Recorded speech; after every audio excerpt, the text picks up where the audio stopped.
बहुत समय पहले की बात है। पालमपुर में एक धनी साहूकार रहता था। उसके 4 बेटे थे। चारों का विवाह हो चुका था।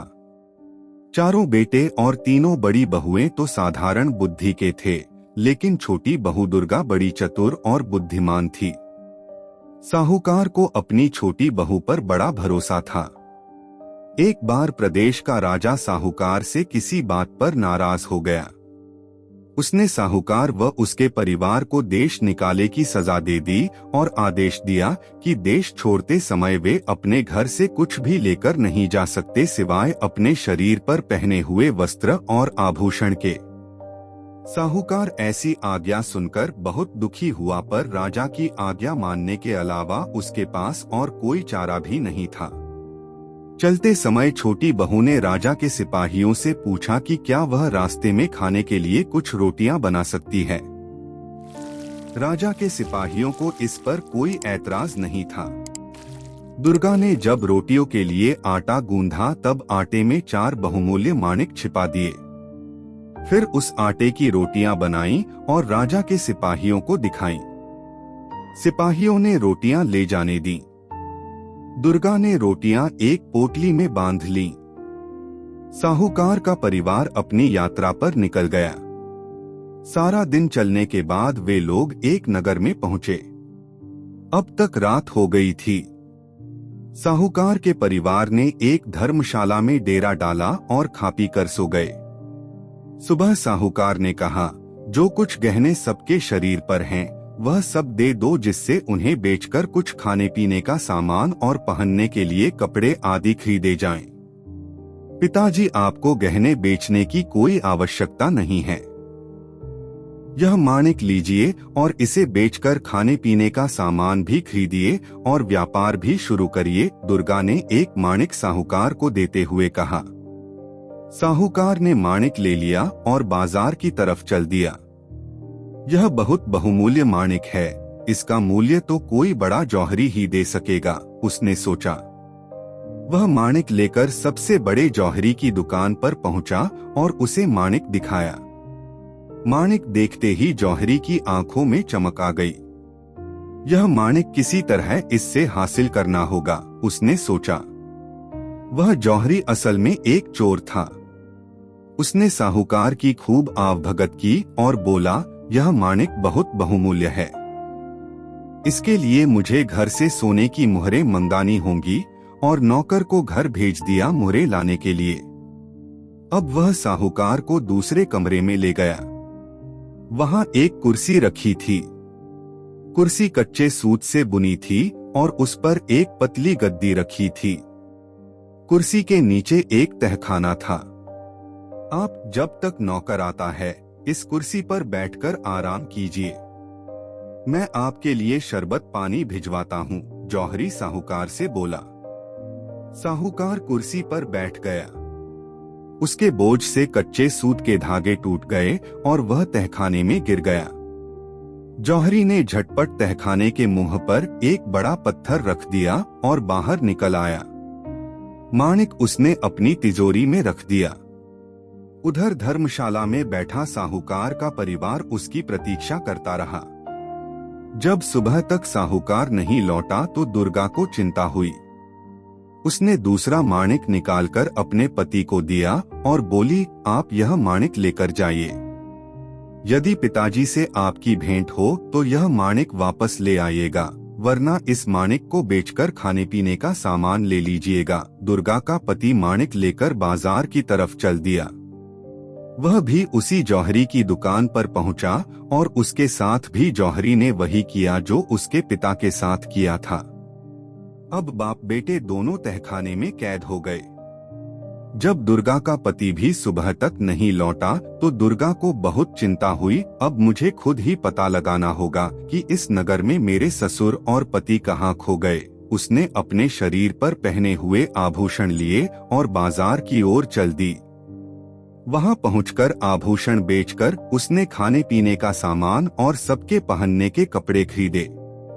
अपने लिए उसने सिपाही की पोशाक खरीदी। धर्मशाला पहुंचकर उसने खाने पीने का सामान और कपड़े परिवार वालों को दिए और यह कहकर कि वह ससुर और पति की खोज में जा रही है, वहां से चल दी। उसने सिपाही का भेष बनाया और सीधे राज दरबार में पहुंची। उसने हाथ जोड़कर राजा से विनती की कि उसे अपने सिपाहियों में रख लें। राजा ने जब उस सुंदर युवक को देखा तो सहर्ष उसे सिपाही की नौकरी दे दी। उसे महल के चारों ओर पहरा देने का काम मिला। कुछ दिनों से महल की पशुशाला में रोज रात को एक राक्षस आकर उत्पात मचाता था। वह रोज एक पशु को उसके डर के मारे कोई सिपाही उधर पहरा देने के लिए राजी नहीं होता था। दुर्गा ने राजा से पशुशाला में पहरा देने की आज्ञा मांगी। पहले तो राजा ने इतनी कम उम्र के नौजवान को मात के मुंह में धकेलने से मना कर दिया, लेकिन दुर्गा के बहुत कहने पर आज्ञा दे दी। जंगल के रास्ते पर एक बहुत बड़ा और घना पेड़ था। जब रात हुई तो दुर्गा उस पेड़ पर चढ़कर बैठ गई। उसने छुरी से अपने बाएं हाथ की उंगली में घाव कर दिया, जिससे कि घाव के दर्द से उसे नींद न आए। फिर पेड़ पर बैठकर पहरा देने लगी। आधी रात के बाद उसे जंगल की तरफ से आहट सुनाई दी। उसने देखा कि जंगल से निकलकर एक बड़ा सा भैंसा सींग उठाए महल की चार दीवारी की तरफ दौड़ा चला आ रहा है। वह समझ गई कि यही राक्षस है। जैसे ही वह भैंसा पेड़ के नीचे आया, दुर्गा दोनों हाथों में तलवार लेकर उसके ऊपर कूद गई और तलवार से उसकी अपने असली रूप में आ गया। दूसरे दिन जब राजा को यह समाचार मिला तो वह दुर्गा से बहुत प्रसन्न हुआ। तुमने राक्षस को बड़ी बहादुरी से मारा है, जो चाहे इनाम मांग लो, वह बोला। महाराज, यदि आप प्रसन्न हैं तो मुझे नगर की रक्षा का भार दे दें और मुझे यह स्वतंत्रता दें कि जब चोर को दूं तो उसे जो चाहे दंड दूं। राजा को इस नौजवान की बहादुरी और समझदारी पर पूरा भरोसा था। उन्होंने दुर्गा को नगर का कोतवाल बना दिया।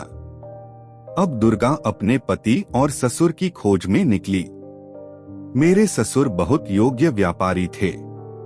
वे उस बहुमूल्य माणिक को लेकर जरूर शहर के सबसे बड़े जौहरी के पास गए होंगे, उसने सोचा। मैं भी सबसे पहले वहीं जाती हूँ। मुझे पूरा विश्वास है कि जौहरी को जरूर मेरे पति व ससुर के बारे में पता होगा। दुर्गा जौहरी की दुकान पर पहुंची। जौहरी ने नगर कोतवाल को अपनी दुकान पर देखा तो झटपट उसकी खातिरदारी में लग गया। आप हमारी दुकान पर पधारे, अहो भाग्य। मैं आपकी क्या सेवा करूं? उसने हाथ जोड़कर पूछा। हमारी राजकुमारी का शीघ्र विवाह होने वाला है और महाराज अपनी बेटी के लिए एक बहुत सुंदर माणिक जड़ा घर बनवाना चाहते हैं। आप मुझे बढ़िया से बढ़िया माणिक दिखलाइए। दुर्गा, जो कोतवाल के भेष में थी, बोली। जौहरी ने उसे अनेक माणिक दिखाए पर दुर्गा को कुछ पसंद नहीं आया। ये सब आप क्या दिखा रहे हैं? कोई ऐसा बहुमूल्य माणिक दिखाइए जो राजकुमारी के पद के अनुरूप हो, दुर्गा बोली। अब जौहरी ने तिजोरी खोली और उसके अंदर से वही माणिक निकाला जो उसने साहूकार से धोखे से हासिल किया था। उस माणिक को देखते ही दुर्गा पहचान गई, यह वही माणिक है जो उसके ससुर लेकर बाजार गए थे। सिपाहियों, पकड़ लो इसे, यह कोई जौहरी नहीं बल्कि एक बड़ा चोर है, दुर्गा ने आज्ञा दी। जल्दी बताओ, जिस साहूकार से तुमने यह माणिक छीना है, उसे कहाँ रखा है? मैं किसी साहूकार को नहीं जानता और यह माणिक मेरा है, जौहरी बोला। ठीक है, अगर तुम सच नहीं बोलते तो मैं तुम्हारा सिर अभी धड़ से अलग करता हूँ। मुझे महाराज ने पूरी छूट दी है। अपराधी को जो चाहे दंड दूं। इतना कहकर दुर्गा ने तलवार निकाल ली। अब जौहरी घबराया। लगता है कोतवाल को सब पता है, उसने सोचा। वह दुकान के बाहर भागने लगा। सिपाहियों ने उसे पकड़ लिया और रस्सी से बांध दिया। दुर्गा दुकान की तलाशी लेने लगी। दूसरे कमरे में उसे बड़ा सा पत्थर दिखाई दिया। उसने सिपाहियों से पत्थर हटाने के लिए कहा। पत्थर हटाया गया। तहखाने में साहूकार व उसका बेटा अधमरी हालत में पड़े थे। दुर्गा सबको लेकर दरबार में पहुंची और राजा को सब कुछ बताया। मेरे नगर का सबसे बड़ा जौहरी चोर है। राजा के क्रोध का ठिकाना नहीं था। उसने फौरन उसे कारागार में डलवा दिया। राजा अपने इस युवक कोतवाल की वीरता और बुद्धिमत्ता से बहुत प्रभावित हुआ। इस वीर युवक को तो मेरा दामाद होना चाहिए। उसने अपनी पुत्री के विवाह का प्रस्ताव दुर्गा के सामने रखा। महाराज, मैं ऐसा नहीं कर सकता, मुझे क्षमा करें। उसके बाद दुर्गा ने अपना सिपाही का भेष उतारा और अपने असली रूप में आ गई। फिर हाथ जोड़कर राजा के पैरों में गिरकर उसे बताया कि किस तरह उसने सिपाही का भेष अपने ससुर और पति का पता लगाने के लिए धारण किया था। राजा उसकी बुद्धिमत्ता पर चमत्कृत रह गया। उसने न केवल दुर्गा को क्षमा कर दिया बल्कि उसके ससुर को नगर में व्यापार करने की स्वतंत्रता भी दी।